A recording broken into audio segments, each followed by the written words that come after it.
የመጀመሪያዬ ክፍል 3 ጠዋት አረፋፍደን ተነሳንና ገላችንን ተለቃለቅን። ቁርሳችንን ከበላን በኋላ ባህር ዳር አጎት ስለነበራት ወደ አጎቷ ተያይዘን ሄድን። አባይ ማዶ ከሄድን በኋላ ዋርካው የሚለውን ሰፈር ላይ ስንደርስ ከታክሲ ወርደን አጎቷን አገኘነው። አጎቴ ብላ ተጠመጠመችበት። ዳዊት ይባላል፣ ጓደኛዬ ነው አለችው። ወደ እኔም እያየች እጄን ከጨበጠ በኋላ ስሙ ነገረኝ። ታዲያ ወደ ቤት እንሄዳለኝ። ሁለቱንም የእኔ መልስ ይጠባበቁ ጀመር።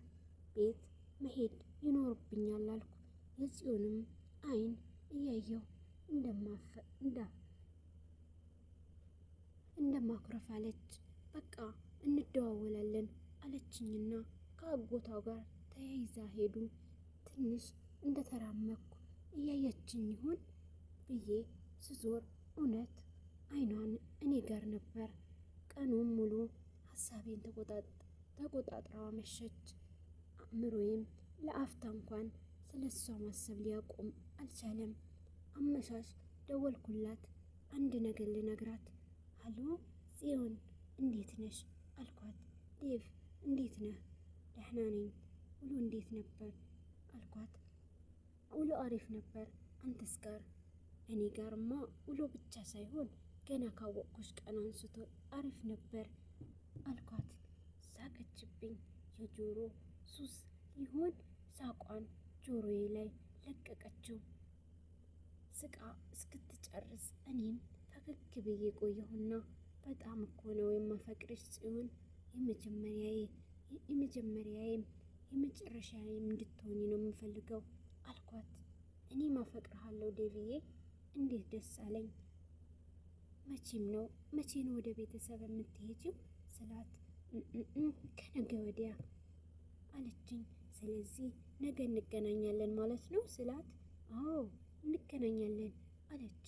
ጽዮን የጎንደር ልጅ ስትሆን የአዲስ አበባ ዩኒቨርሲቲ የሳይኮሎጂ የሁለተኛ ዓመት ተማሪ ናት። ከነገ ወዲያ ወደ ቤተሰቦቿ ትሄዳለች። በነጋታውም ከሰዓታት በኋላ አገኘኋት። ሳላውቀው ናፍቀኝ ይኖራል። አቅፌያት ልለያት አልቻልኩም።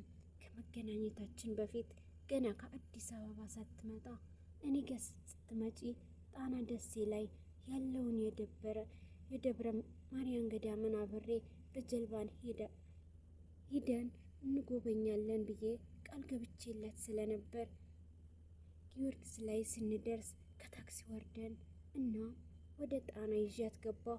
ወዴት ነው የምትወስደኝ አለችኝ።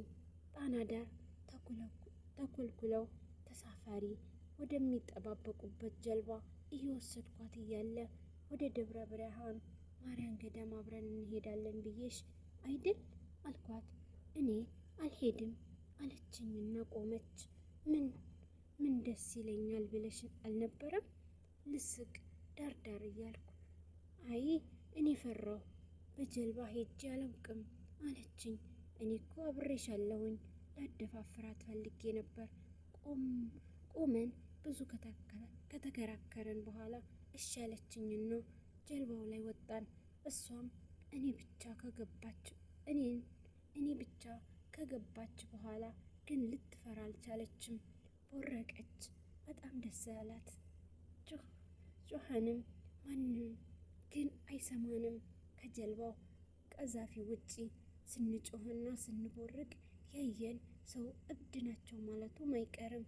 ጀልባ ላይ ቀዛፊውን እያየን ፈገግ ከማለት ውጪ ምንም አላለንም።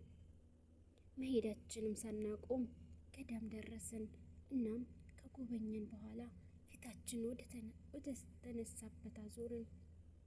ሁለታችንም ደክሞን ስለነበር ዳር ላይ ቁጭ አልንና በመዳፋችን ሐይቁን እየቀዘፍን እንዴት እየተራጨን እንጓዝ ጀመር።